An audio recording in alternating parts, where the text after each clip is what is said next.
Welcome, everyone. We have another Cookies with the Curator episode to present today. My name is Christine Brindza, and I'm the Senior Curator and James and Louise Glasser Curator of Art of the American West at the Tucson Museum of Art. And today I'm here with Dennis Ziemienski. So, hi, Dennis. Hi, Christine. Thank you for having me. Yes, absolutely. You and I have known each other for a few years now. I think I worked with you when I first started at TMA when we had a work in an exhibition called Tucson Collects. And I Yeah. think I had reached out to you because of a piece we had on loan from a wonderful couple in Tucson that was of one of your divers that had Oh, Tucson written across the top. Yeah. Um, and so since then, I think you and I have crossed paths on several occasions. We had the New Westward exhibition a few years ago, and I have the catalog to show trains, planes, and automobiles that move the modern West. And you had a few works in there, if you recall. And I so do. we have a great relationship, and I'm so glad that you and I could talk today. So I love your background. Can you tell me where you are? Sure. I'm in California wine country, uh, Sonoma Valley. Basically, this is Glen Ellen. Glen Ellen was a place where Jack London, the writer, at the early part of the 20th century, built a ranch. Um, and so he lived there a little bit, but some horrible things happened. And to his house burned down Ah, under construction. At any rate, that's kind of another whole story there. But I live in that very same town of Glen Ellen. It's a great place. The weather's just great. And I built a house, and we're sitting in the courtyard right now. And I wonder if I can lift this up. You can see a bit of the courtyard there with the fountain that my wife Ann and I built. And you can see some of the house here. I'm not visualizing the whole thing here. You can look at that later. nice. Right now, there's a little bit of construction going on out there, but that shouldn't interfere Well, if you hear something. it's a perfect setting to talk about art and treats. How about that? Yes. Yes. And so let's segue. Let's segue and talk about what kind of treat you have today. Okay. Well, my name indicates that I'm Polish. Ziemienski is how you say my name, but Ziemienski is good enough. And I have two ancestors, basically two sets of grandparents, all coming from the old world. And the first set, my dad's side, were Polish, and my mother's side were Sicilian. And so this is my grandfather right here. There he is, Vittorio Oh. Mezza. Can you say that again?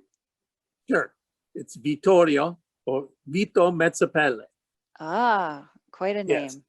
And in Sicilian, he always said mezza pelle, half skin or half breed. I never quite understood because he seemed all Sicilian to me. So today I brought a mini cannoli. There you go. Mm, Oh, it's good. yeah. Because I used to have them as a kid. My grandmother would make them, a heck of a lot larger. They'd be a meal in itself.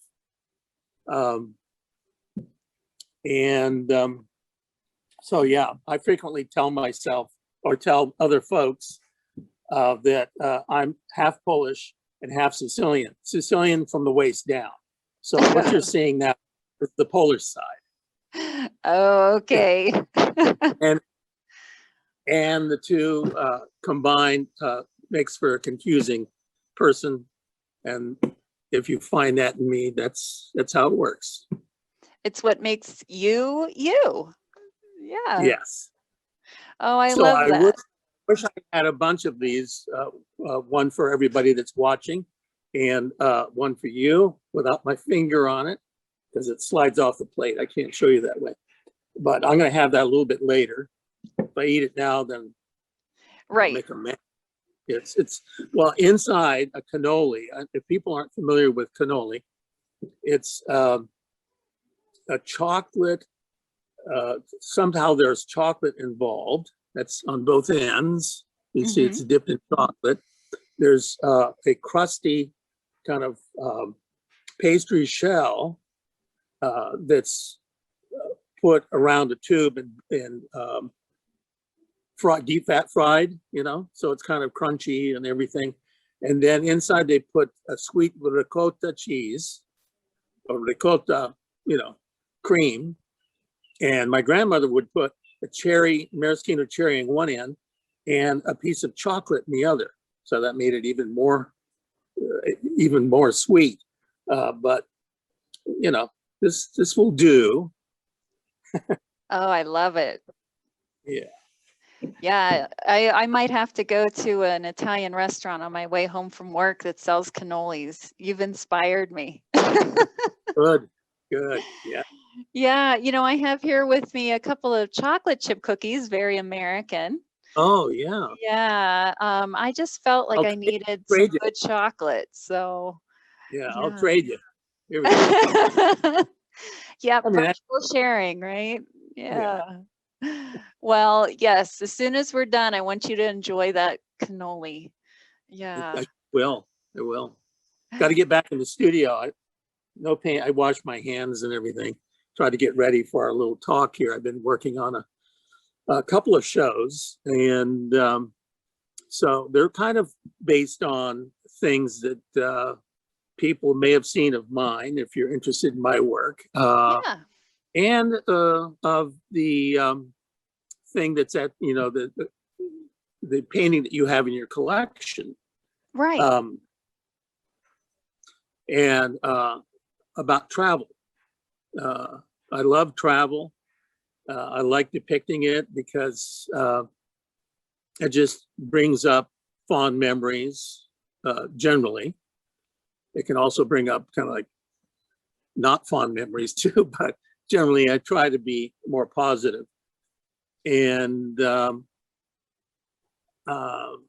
was trained in art school to be an illustrator. And in classes, they always said that you're going to be asked to draw everything, to depict. If somebody says, "Can you draw a baked potato?" You raise your hand and say, "Sure." And then on your way home, you kind of go, "Oh my God." You bake a potato, you fix it all up, you take pictures of it, you make it look really good, and you try to paint that. So what I'm alluding to is that I feel, after all that experience as an illustrator for 30 years or so, now as a fine artist, I can be an imagist and paint almost anything. If somebody says, "Can you paint horses?" Yeah, sure. Can you paint, one thing or another? I can. I have a background where I love imagery, and so I'm fond of particular imagery, but I can paint or draw just about everything. I can brag about that. Yes, I love doing that. Oh, that's quite the talent, and an illustrator needs to have that, because you had quick turnarounds, right? Oh yeah, they wanted it last Thursday. Yeah, I can imagine, make a potato and do it by next week, that kind of thing. Yeah, no, they say we need it last Thursday. You try to turn something around quickly. Generally, I would try to beat the clock. But now in galleries, it's not beating the clock. It's actually coming up with things that are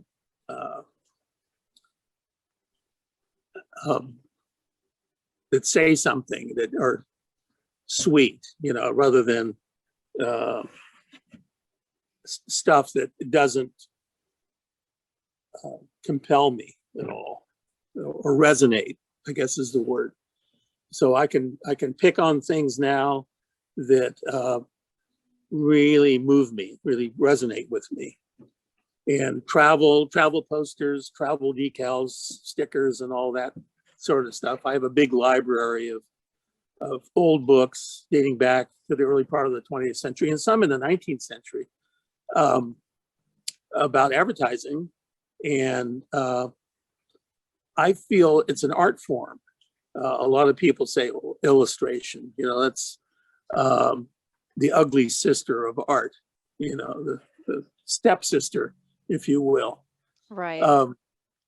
And I feel it's an art form that hasn't been really moved to the position where you look at typography, you look at imagery, you can even look at abstraction in that way.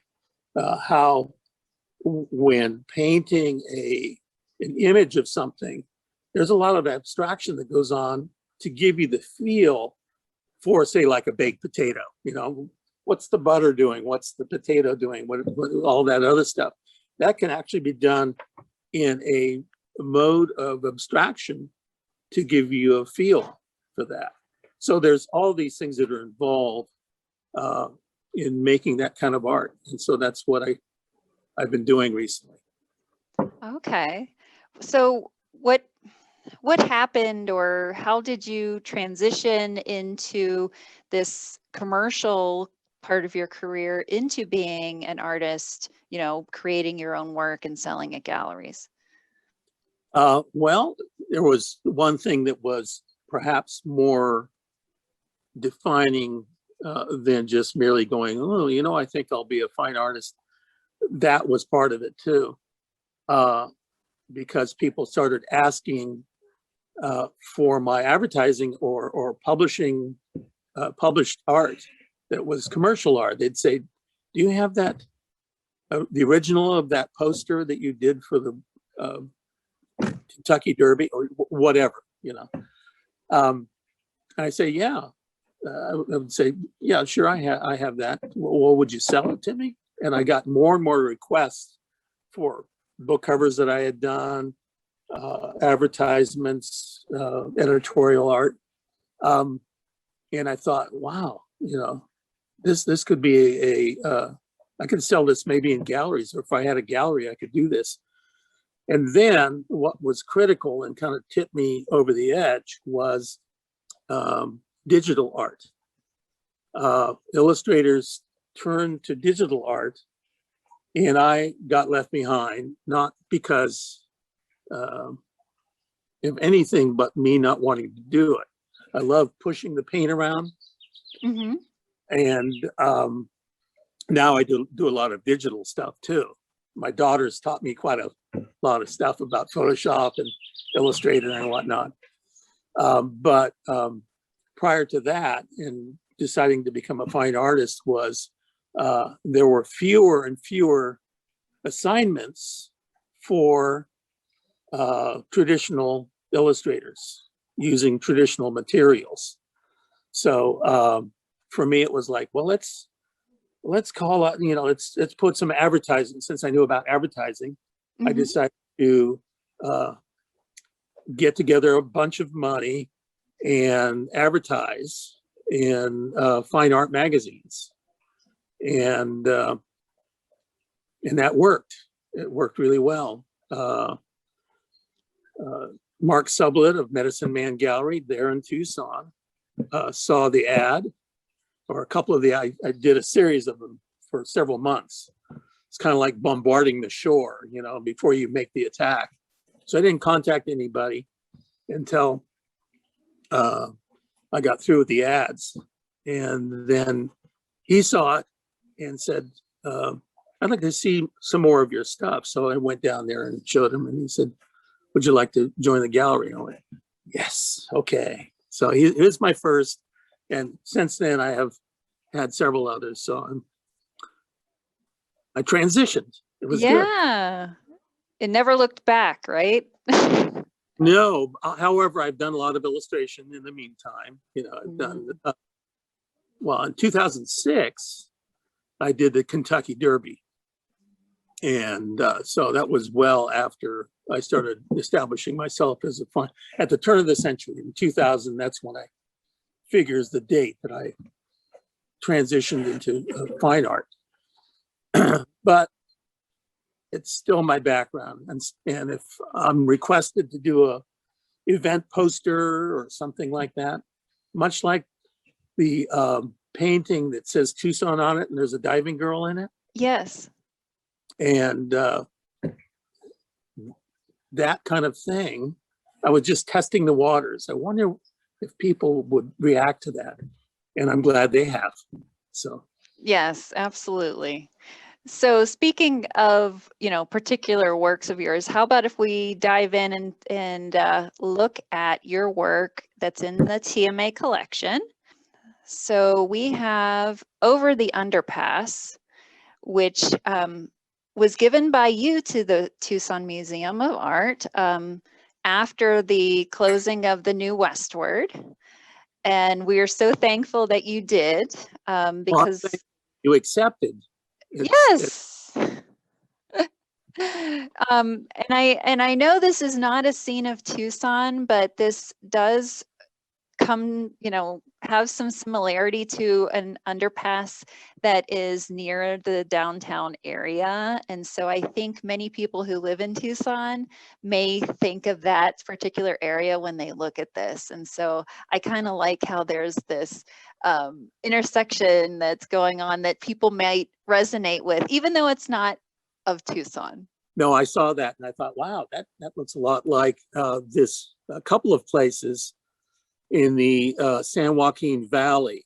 As a child, I had a lot of Sicilian relatives, and the kids, of course, would be my age too. And my parents would drive down through the valley to Fresno and Bakersfield and LA, and there would be trains that would follow us along. We'd count 110 cars. I think 110 was the most cars a train would pull. Wow.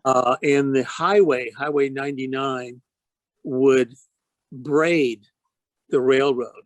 It would kind of go in and out. You'd go under or over and under and over the train tracks. And you would see trains all along the way, which I was fascinated with because they transitioned from, when I was really little, from steam to diesel, power, and they'd still have these very long trains. So it was really kind of interesting. So this is a picture of somewhere. It could be Modesto, Merced, Fresno, Madera, any one of those towns along Highway 99. But still, if it didn't have the silos in there, those grain elevators, this could be Tucson, because Southern Pacific goes along that route, and Right. it goes dips down into Southern California, goes across into Arizona and down to Texas via Tucson. So there's a palm tree right there in the upper left, Canary Island palm. And this is a Southern Pacific steam locomotive of the era that pulled all the freight train cars, all the freight cars along. I've also done a lot of trains that are of the Santa Fe ilk as well. And there's one train in particular from Southern Pacific. It's called the Daylight. That is a passenger train, a super passenger train that people might want to look that up. Look up the Daylight train. I have a bunch of paintings that have the Daylight in it. So you might want to look at that. Oh, okay. Oh, that's interesting. Yeah. Now that I'm looking at this, I'm seeing these details like I haven't before. And of course, I've seen this painting, but now that you're explaining this a little bit farther. Yeah, I like that. In let's see, I grew up in a town called Palo Alto, California. Right now it's Silicon Valley, but when I was growing up, it had nothing to do with Silicon. And it was a train stop, and I used to walk on the rails and hide in the bridge that would go over the creek nearby as the trains would rumble across. And my Sicilian grandmother's breakfast room window would rattle as the trains would go by. And so there's a very much like this in Palo Alto, there's under the overpass that is just like this, right near the station. And there's a ramp where you go down, and midpoint, you can see how the ramp goes down. You would walk down that ramp into that hallway that you see on the middle right. And there would be another passageway that would come up into the station off to the right, which you wouldn't see. And so this kind of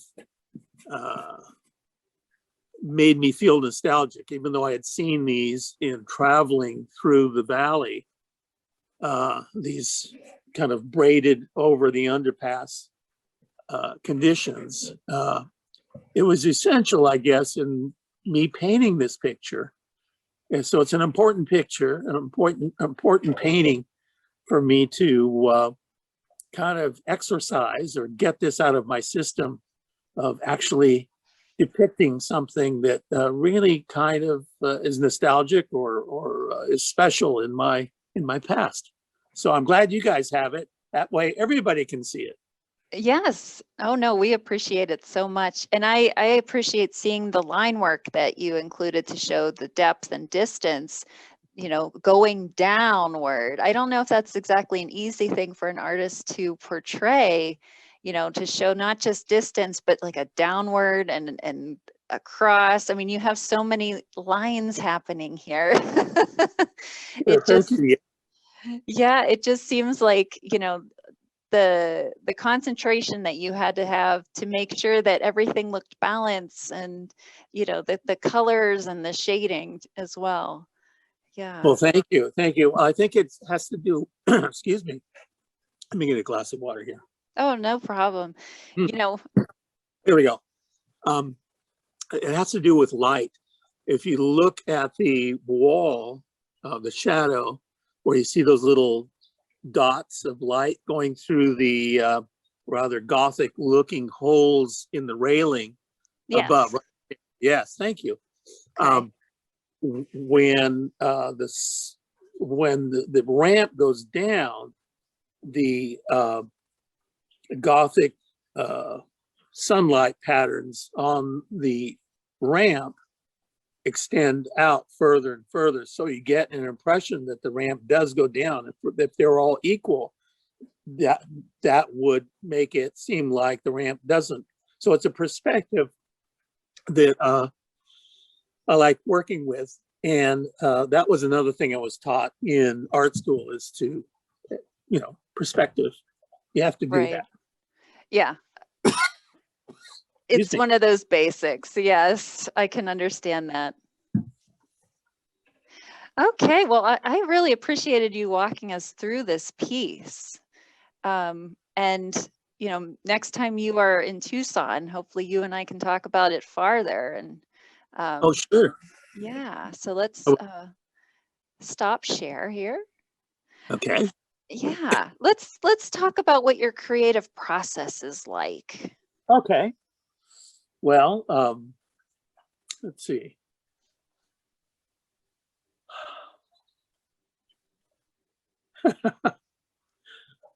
It happens in different ways. Okay. I'll see something and I'll go, that may make a nice show or painting. Say painting, but then it branches out like, ooh, maybe I can do this or that. So I'll have photographs. I have, tens of thousands of photographs of places all over the world that I have. And more recently, a lot of the Southwest, you know, Grand Canyon, Monument Valley, Saguaro. Oh, excuse me, boy. That's okay. I have hay fever, so. Okay, so you've gone on all these travels and you've kind of created an archive of photographs that. Right. Okay. So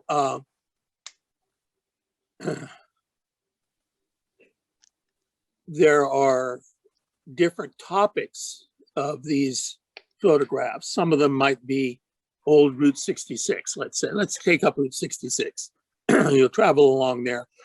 And most of Route 66 from its former days is either run down or not there anymore. So I have taken upon myself to get my old photographs from the 1960s and compare them with stuff that's today, and actually exhume, if you will, some of the nature of that roadway as it went through California, Arizona, New Mexico. And I think I stop at New Mexico. Maybe I get into Texas a little bit, but it's just a fascinating phenomena that we had this road with all of these icons on it. Entertainment, from curio shops to Meteor City. I don't know if you've ever been to the Meteor that is near Winslow. There is an actual Meteor Park there. Oh, okay. No, I haven't. Place called Meteor City. Anyway, lots of different ways to attract your attention off the road. You know, people are always hoping that people will drive off and buy their stuff or stay at their motel or eat at their restaurant. So restaurants in the shapes of things like a giant orange or a Mexican hat. I thought, wow, that's kind of interesting. You know, I used to beg my parents when we'd go down to the Central Valley, they would have this chain of refreshment stands called the Giant Orange. And if you look at my work, you may be able to see some of that. I never got to go until I was an adult because they said, no, they're not going to stop there. You know, they have crappy food or whatnot. It's real orange. It was real orange juice. I got the last few remaining ones before they tore them all down. But they had restaurants or snack bars or refreshment stands in the shapes of oranges just to attract 8-year-old kids like me driving along like, why can't we stop at that giant orange place? You know, so all that roadway stuff is was an attraction. You know, people were compelled to stop or to look at it. And so my process, getting back to my process again, is what could compel, besides myself, people to look at the work. And that's not, that would be icing on the cake. As long as it pleases me, that's important. My wife Ann may have a different take on it. She looks at something I might have completed and goes, I don't know. But if I find it the craftsmanship and the subject matter to be good enough, it goes to a gallery. And so let's get back to this process thing. How do I do that? How do I put a picture together? Is a whole nother thing. I'll take all my photographs, and in the old days, I used to print them on a computer, not a computer, a Xerox machine. You know, I would get pictures, cut them out, enlarge them, reduce them, cut them out, everything else. Now I use Photoshop. And the past 10 years, maybe I've used Photoshop and putting together photographs of mine, old stuff from old books, drawings. I usually make a thumbnail first and see compositionally, is this going to work? And then I try to find the photograph to fit it. And then I put those elements together and see if it works in a composition. Then I color it. Then I use, change colors on things and move things around. And more recently, I put type on things to make it look like a British railway poster, or for that matter, Santa Fe would do their travel posters about the Harvey company. They would do hotels and all the wonderful things you could see along your route from Chicago to LA. And it's just fascinating to me, all that history that everybody has. So that's how I put together my pictures. Yeah. And then I block out a canvas, get a canvas size, block that out and draw it. And sometimes I project it, because I can project these things too, since they're in Photoshop. But I prefer to draw. The more I draw, the better I get at it. The more I understand about, maybe using an old photograph that's blurry that somebody had taken long ago, maybe my dad or maybe somebody else had taken, and like, okay, that guy has a fishing reel, but what does that really look like? I can't tell what the hands covering up that reel and everything. So I'll go and I'll Google what a real reel looks like, and then look at that and draw it properly. So drawing has a lot to do with my painting, to get things to look proper. So. Oh, okay. Okay. So you're looking for that little glimpse of Americana, it sounds like, that Yes. You're finding these, like the giant orange, or, the motel sign, or the train that, might capture someone's fascination or idea of nostalgia in their work, in your work. Yeah. There's a bit of that. And then there are other more natural scenes that I do, more landscape-like, with wild animals, bison maybe, or antelope or whatnot. I've even done I think Mark Sublett owns a rattlesnake. I did, little one. So it's, maybe there's some neon in there, and maybe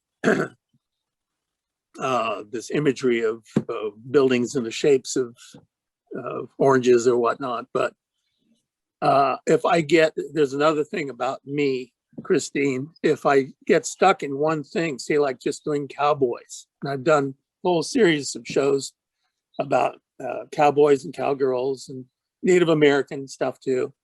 But if I do enough of that, I want to do seascapes.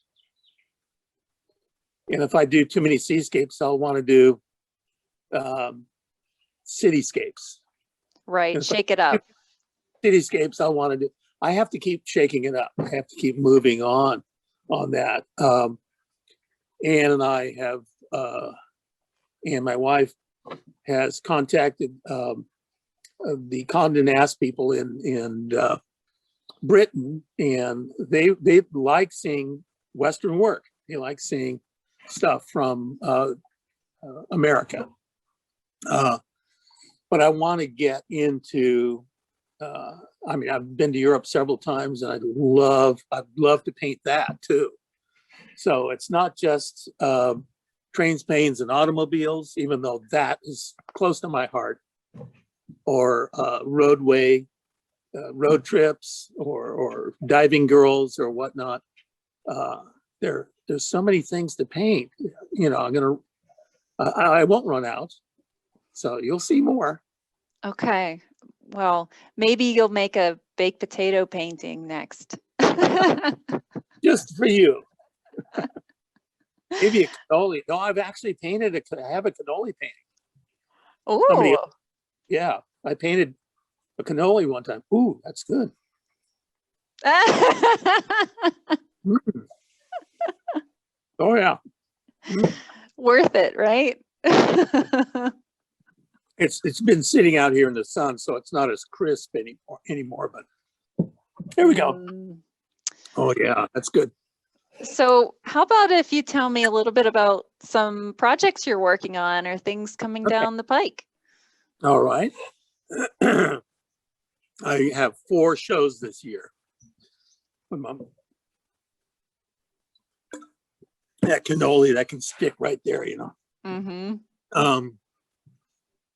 So I've already completed 2, and each one has 8 to 12 pieces. I used to do shows with 20 pieces or so, and now it's more likely that I do a selection of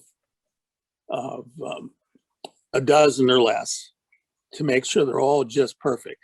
So hopefully they are. And these shows, each one of them this year consist of road trips or travel posters, travel paintings that look like old travel posters, or it could be with or without type on them. Okay. But generally they're kind of graphic designed looking. They might have a segment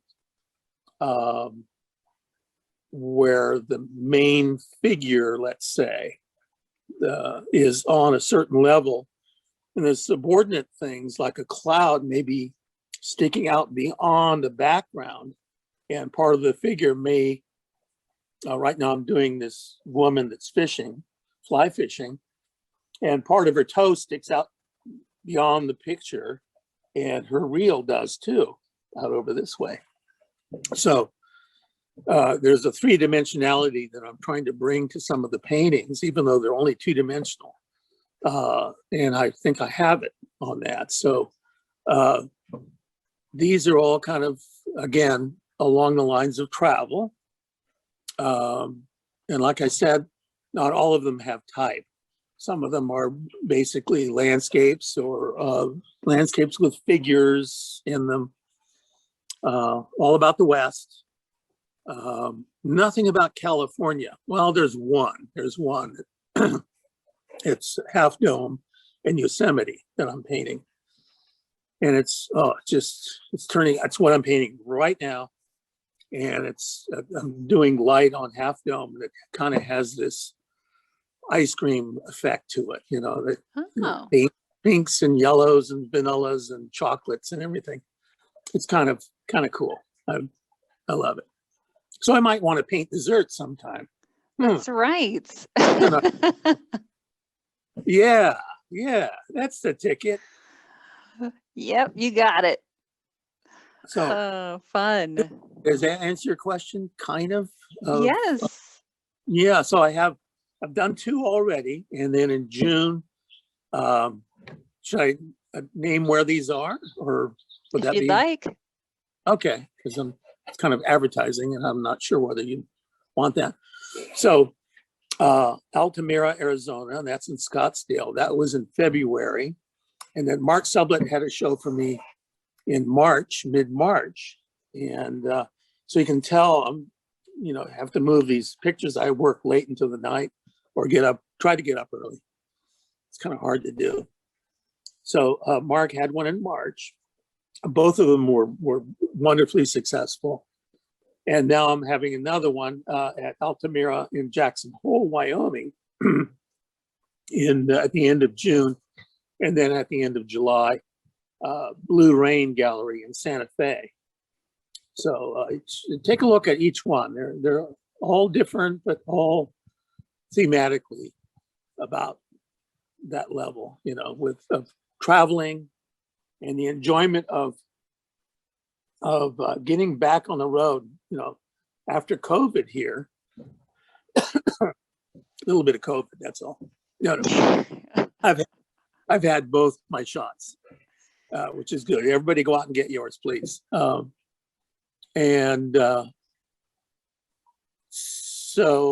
that whole year or even over a year of just being ensconced, people would say to me, I'm working from home now.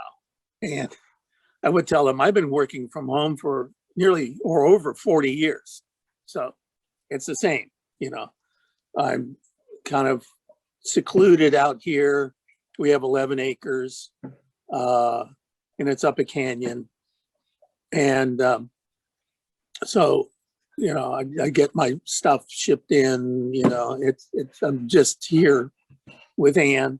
Occasionally we go out and do something, and now we get to really go out and go to a restaurant maybe. Right. It's very glamorous just to go out locally to a restaurant now. I know. And so I know. that's what I think. I was telling somebody who was asking about the art, and I said, I don't try to make it glamorous. It is glamorous. There's a glamour to travel now, even just going downtown or to the next county. Like, wow, look, I'm going over, or in Sonoma, I'm going over the hill to Napa County, and we're going to go have dinner over there. That's like going to Italy or Japan or something, maybe Right. someday go there too. But COVID hasn't affected my work thing, but it's affected my lexicon in producing these things, these paintings that reflect how we might have missed some of that. And it's, if you couldn't go there, you could put it up on your wall and kind of go, yeah, it's like hopefully it'll be like being there, Right. Live vicariously through the painting. Yeah. Yes. Yeah. Well, I'm glad that, you're doing well through all of this pandemic. Yeah. Yeah. Well, I mean, my friends, and I have a daughter who's in her 20s, 29, I actually shouldn't have said that. She lives in San Francisco and is, in an apartment all by herself. And she has her own garage, so she doesn't go out and do anything. So she's been up here off and on through the pandemic. And so it's worked out. She has all of her shots too now. But that whole time through the pandemic, I'm just worried, you go to bed at night, you look at the ceiling kind of going, oh my heavens, hopefully we can get through this. I don't, wearing a mask. I think I'm going to wear a mask in the store from now on, because I didn't get a cold or anything through the whole pandemic, and maybe wearing it kind of helped that. I don't know. You're not the first person that has said that. Yeah. I wonder about that too. Mm-hmm. Yeah. Well, wash your hands. I hate to be one of these people, but I am, wash your hands, wear a mask if you need to. Mm-hmm. It's a good thing. That's right. So are there any other topics that you'd like to cover that you want to share with our Tucson Museum of Art audience? Boy, you got a great place down there. Tucson's lovely. I mean, we have Mexican restaurants here. I'm in California, so it's not that far from stuff, but boy, you guys, have some great food down there, and love going to the museum. Don't forget to go to Mark Sublet's Medicine Man Gallery, but it's just a fabulous place, and so, no, I'll probably leave our little Zoom meeting here and go, darn, I should have said something about that. So right now, I can't think of anything. I've talked myself hoarse. Oh, no worries. We've talked a lot today, covering your career, covering cannolis. Yeah. Half of them. Yeah. So I think we've covered a lot, and I don't want you to worry about missing a certain thing at 3:00 in the morning later on today. I tend to be a worrier, So. Yeah, but I wish you all the best with your work, with all your future projects, and I'm just glad that we were able to catch up. Yes, me too. And the same goes for you and the museum.